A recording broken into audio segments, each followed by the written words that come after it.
For a brand or a marketer, it's really important to be able to understand how you're showing up there, but really making sure you're accurate, but also uh, controlling kind of the narrative of how you're showing up.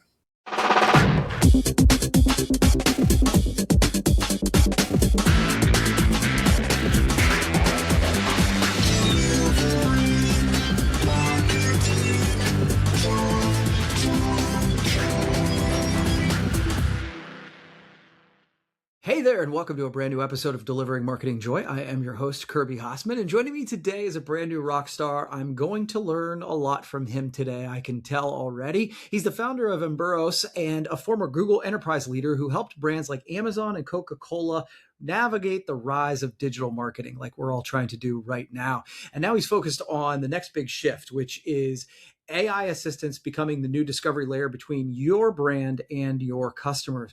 Justin Inman, thank you so much for joining me. Thanks for having me. Absolutely. You bet. So I kind of want to dive right in on this. I mean, you spent years at Google working with some of the biggest brands in the world. What did that experience teach you that most marketers still haven't figured out?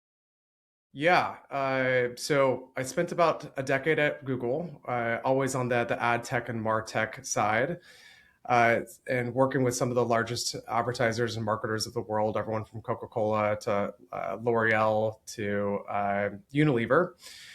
And I would say, during that time, I actually saw a bunch of shifts happening, and the shifts from search to social to YouTube to mobile, etc. And I would say the real winners of every one of those shifts were the brands and the marketers that adapted before the measurement piece was like fully ironed out, right?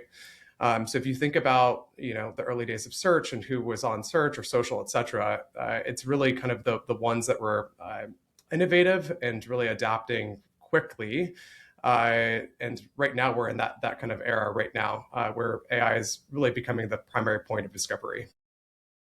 Yeah, it's so funny because you look at it back in history and it's like it just seems so obvious. Well, of course, they were the winners because they were the ones who were ahead of the curve. But in the moment, it doesn't always feel like you're ahead of the curve. It feels like you're, I don't know, swimming upstream sometimes. So, um, now you've talked about AI assistants becoming the new discovery layer between brands and consumers. So, can you talk a little bit about what that actually means? To educate me on this, and why should all marketers be paying attention to this right now? Yeah, sure. So AI is becoming the primary point of discovery. I would say, there's kind of a perfect storm happening here in the internet, which is AI overviews are cutting traditional site traffic, right? So people are either going to Google and searching for your brand or the specific topic, and AI overviews is doing a summary of that, which is cutting, your organic traffic.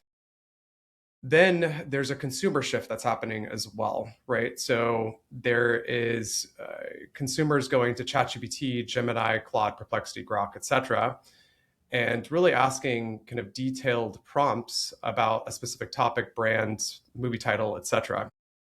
And we're seeing that shift happen quite rapidly. I would say, as you look at historically mobile, social, YouTube, etc., those windows were a little bit longer. I would say like 2 to 4 years until like mass adoption started happening.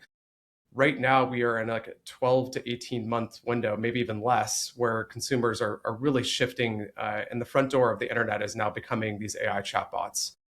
So for a brand or a marketer, it's really important to be able to understand how you're showing up there, but really making sure you're accurate, but also uh, controlling kind of the narrative of how you're showing up. Yeah, it can be a little bit overwhelming because it feels like we've spent a lot of time learning the one thing and now it's evolving. And I suppose that's true of everything in history, right? Um, so you coined the term share of prompt. I'm super curious to learn about this. You were saying that this is going to be the next key marketing metric. Can you break that down for us and explain why it matters more than what we're measuring today? Sure. I would say the GEO spaces and GEO is generative engine optimization. There's also answer engine optimization. It's quite noisy right now and very confusing. And there's a lot of talks of people selling snake oil, and there's a lot of kind of tactics that are happening, which are basically hacking kind of the LLMs. For us at Embaros, we wanted to use share of prompt as a grounding metric, and that is really our version of share of voice. Because I think the traditional version of share of voice, of how you look at it from maybe a traditional like linear TV standpoint, doesn't fully apply here with AI answers. So we are looking at share prompt as the primary metric of how brands and marketers and individuals can be understanding how they're showing up across each one of these major AI assistants. Can you, I know I'm going a little bit off script here, Justin, but can you Okay. explain like a little bit more of what you mean by share of prompt? What is that measurement? Yeah, so we really weighted across three main scores. So the first is your brand ownership score. So if you're Netflix and someone's typing in how much does Netflix cost, you want to make sure you're accurate and also owning that specific prompt. Then we have another score that we weight into share prompt, which is called category dominance, which is Netflix versus Hulu. So if they're asking, what is the best streaming service, you want to make sure you're present in that conversation, getting recommended. The third piece is intent expansion, which is kind of the holy grail for everyone, which is basically what should I be watching tonight? So if you're Netflix, you want to make sure that your portfolio, of titles is being recommended in terms of what people can watch tonight. So we look at all three of those scores, and each one of those basically gets weighted and then calculated to total share prompt. And that is how we're really kind of going to market and making sure that we have a more kind of robust view of how individuals are showing up in the answers versus just looking at your total branded terms. Man, you got my wheels turning on that. That's really interesting, man. And I think it really is one of those that it can feel overwhelming sometimes, but we're trying to we're creating it, and so that's cool. So if you are like me and you're listening to this and you're a marketer or a business owner and you want to start showing up better inside these AI generated answers, what can we do? What's like the most practical first step that we could take? I mean, the most practical step that a marketer could take right now is doing the homework themselves, right? Just going to ChatGPT or Gemini or Claude or Perplexity or whatever AI chatbot that you're using today, and typing in your own brand, right? And seeing how you're showing up. And I can almost guarantee there's probably some inaccuracies that happen. And positioning, maybe not exactly how you want to be showing up, or you might not even be showing up in general, right? And so spending about a 10-minute audit across all the major LLMs and seeing kind of how you're getting represented is probably the easiest way for every marketer on earth or business owner on earth to basically do a full audit to see how they're showing up. Then I would understand kind of like what is the sources of how how that narrative is getting shaped.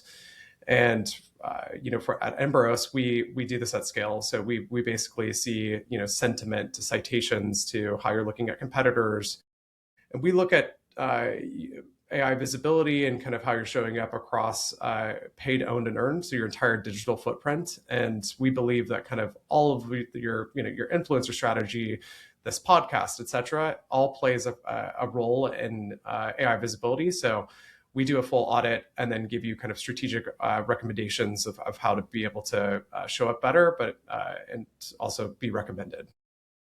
That's super interesting stuff, Justin. Well, where can people learn more about you or Embaros? They can go to our website, www.embaros.ai.